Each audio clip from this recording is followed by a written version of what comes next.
कन्या लग्न की कुंडली हो और आपके सप्तम भाव में अगर चंद्रमा स्थित हो तो समझिए कि आपका जीवन साथी बहुत ही महत्वाकांक्षी होगा, बहुत बड़ी बड़ी इच्छा होगा।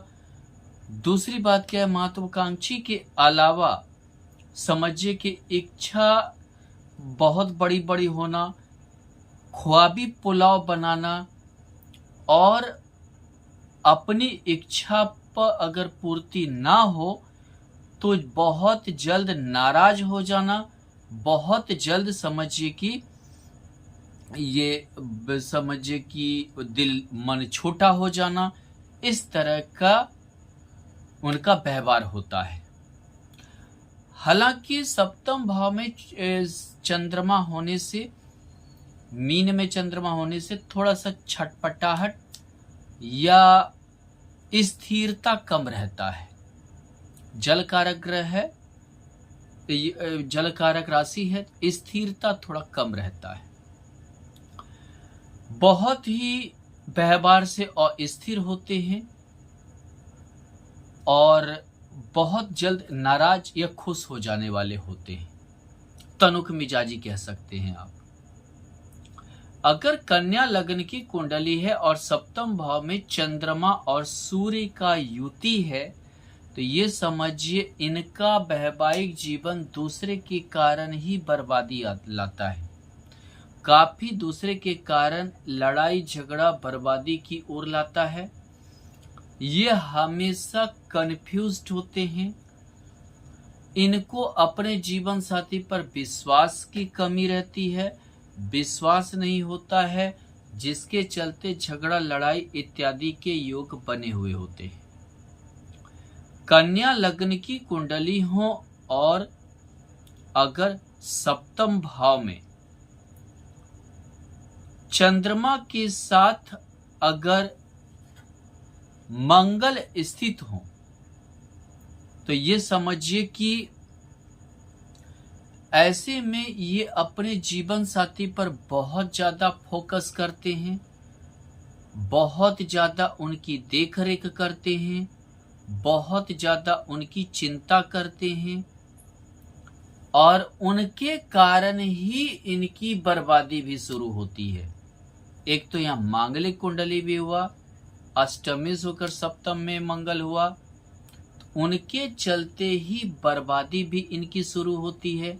उनके कारण ही इनके जीवन नरक भी बन जाता है। यानी उनकी इच्छा को पूरा करना, उनके पीछे खर्च करना, उनके पूरे ससुराल के पीछे लगे रहना, जिनके कारण कमाया हुआ धन इनका नष्ट हो जाता है और हमेशा ये दिक्कत में रहते हैं।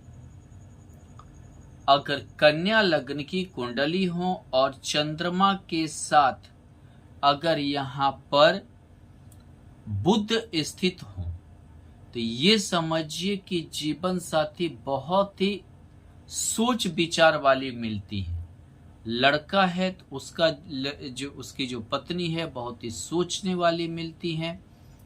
हर विषय पर सोच समझकर डिसीजन लेने वाली होती हैं। खासकर किसी काम के प्रति बहुत ही सोच समझकर वो डिसीजन लेती हैं। निर्णय भी देंगी तो बहुत ही सोच समझ के देंगी। अगर लड़की है तो उसका जो पति होता है बहुत ही सोच समझकर डिसीजन लेने वाला होता है। छोटे छोटे चीजों में भी बहुत ही गहराई से सोचने लगते हैं, बहुत ही बारीकी से सोचने लगते हैं और तभी किसी डिसीजन तक पहुंचते हैं। बहुत बार ऐसा होता है ये सोचने के कारण ही अटक जाते हैं और बहुत बार इनके हाथ से अच्छी अपॉर्चुनिटी भी चली जाती है।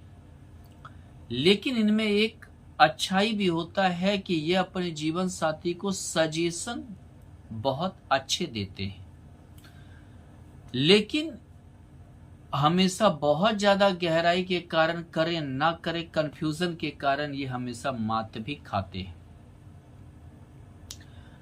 दूसरी बात होती है कि ये इच्छा इनकी बड़ी बड़ी होती है, सोच बड़ी बड़ी होती है, परिणाम नहीं निकल पाते।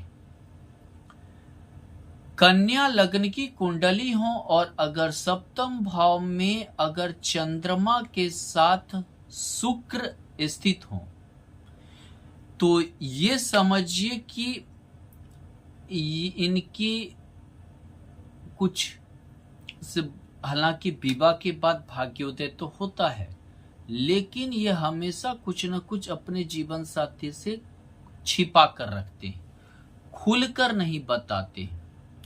यहां तक कि अपनी कमाई, अपना सैलरी, अपना कोई भी चीज, अपनी बातें, अपना पुरानी कोई बातें, ये खुलते नहीं है। अगर किसी लड़का का, उसकी जो पत्नी है, ये अपनी पुरानी बातों का, अपने मायके की बातों का, अपने और किसी बातों पर ये खुलती नहीं है। और उसी तरह अगर लड़की है तो ये भी उसके पति खुलते नहीं है, लेकिन खर्चीले होते हैं, जीवन साथी खर्चीले होते हैं, प्रकृति को घूमने का शौकीन होता है, शॉपिंग का शौकीन होता है, खरीदने का कोई चीज का शौकीन होते हैं, भाग्यशाली भी होते हैं। विवाह के बाद धन का भी प्रारूप बढ़ता है, जीवन में काफी धनी भी होते हैं और काफी समझिए समृद्ध भी होते हैं। यानी ये काफी समृद्ध होते हैं, काफी धनाढ्य भी होते हैं।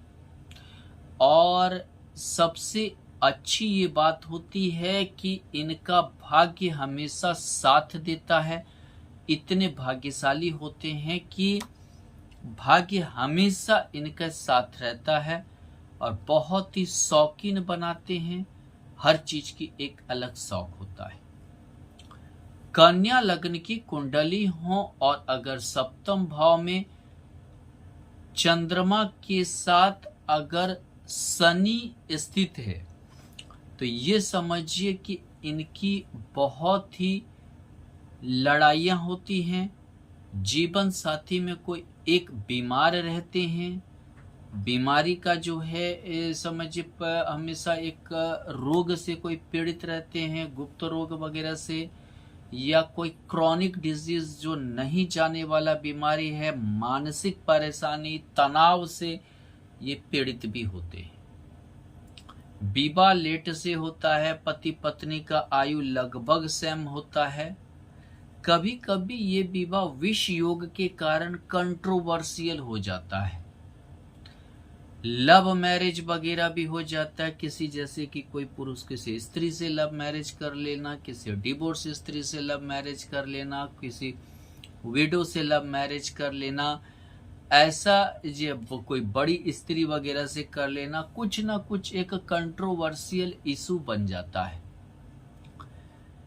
कभी कभी ये वैवाहिक जीवन बहुत ही बड़ा कंट्रोवर्शियल इशू हो जाता है। हमेशा जीवन में जो है ये एक परेशानी ही पैदा करने के लिए आता है। विवाह भी इनका बहुत ही कंट्रोवर्शियल होता है। यानी कि लव मैरिज हुआ तो परिवार वाले नहीं मान रहे हैं, समाज नहीं मान रहा है, दूसरे जाति की हैं, जाति में भी छोटा है, जीवन स्तर अच्छा नहीं है, इस टाइप के हों। अगर उसमें काफी ज्यादा विवाद होते हैं, वायु कारक ग्रह है शनि, तो ये भाग के भी शादी करने लगते हैं। षष्ठेश शनि होता है, काफी लड़ाई झगड़े होते हैं। विवाह के बाद भी परेशानी होती है, विवाह के बाद भी ये लड़ते झगड़ते हैं, रोगी हो जाते हैं, इस टाइप से समस्याएं चलती रहती हैं। समस्या से निजात इनको मिलने वाला नहीं होता है, जिसके चलते ये मतलब समझिए विवाह के बाद परेशानी ही उठाना पड़ता है। अगर कन्या लग्न की कुंडली है, सप्तम भाव में चंद्रमा के साथ राहु स्थित है, तो ऐसे में जीवन साथी छोटे विचार के होते हैं। उनके विचार कहीं भी बड़े मतलब बड़े स्तर के नहीं होते हैं। ये छोटी छोटी बातों को सोचने वाले होते हैं और तनाव लेने वाले होते हैं। बहुत ही समझिए कि इनके दिमाग में चिंता, गहरा सोच और डिप्रेशन, तनाव हमेशा बरकरार रहता है। सबसे बड़ी बात क्या है कि ये घबराने वाले होते हैं, बेचैन होने वाले होते हैं, डर जाने वाले होते हैं और हमेशा नीचे तबके से इनके जीवन साथी यारी या दोस्ती करने वाले होते हैं। कभी कभी नीचे तबका के कारण बदनामी भी लाता है, बदनाम भी रहते हैं। ऐसे में बहुत बार पुरुष के होते हैं, उनकी पत्नी कितनी भी अच्छी हो लेकिन ये दूसरे स्त्री के पीछे भागते हैं। स्त्री में भी ऐसा होता है, इनके पति बहुत अच्छे हैं, बहुत अच्छे कमा रहे, लेकिन दूसरे किसी नीच पुरुष के पीछे भाग रही है। अगर कन्या लग्न की कुंडली हो और सप्तम भाव में अगर चंद्रमा के साथ केतु स्थित है तो समझिए कि ये पहले तो अपने पत्नी पर बहुत ज़्यादा भावना इनका रहता है जुड़ा हुआ, बहुत ज़्यादा ध्यान देती हैं, उनकी इच्छा महत्वाकांक्षा पूर्ति करते हैं। बाद में ये उन्हीं से निराश भी हो जाते हैं, उन्हीं से इनका ध्यान भी हट जाता है। बिल्कुल लगता है कि इनके जो जीवन साथी कहते हैं कि पहले तो बहुत शॉपिंग करवाते थे, बहुत ले जाते थे, बहुत ध्यान देते थे, हमारी हर महत्वाकांक्षा इच्छा की पूर्ति करते थे, पता नहीं क्या हो गया, अब जो है कोई इनका ध्यान ही नहीं रहता है हमारे ऊपर। यानी बिल्कुल ये जो है नीरस हो गए हैं या क्या हो गए हैं या बैरागी टाइप का करने लगे हैं, इस टाइप का व्यवहार आ गया है। ये हमेशा शिकायत रहता है। ऐसे लड़का हो तो उसकी पत्नी का भी रहता है, पहले तो बहुत ज़्यादा ध्यान देगी उनकी पत्नी, बाद में जो है विचित्र स्थिति हो जाएगा, विचित्र उनका व्यवहार हो जाता है और ये तनाव का कारण भी बनता है। और कभी कभी एक ही घर में रहने के बाद समझिए कि अलग अलग सो रहे हैं, अलग अलग जो है रह रहे हैं, इस टाइप के योग बन जाते हैं। धन्यवाद।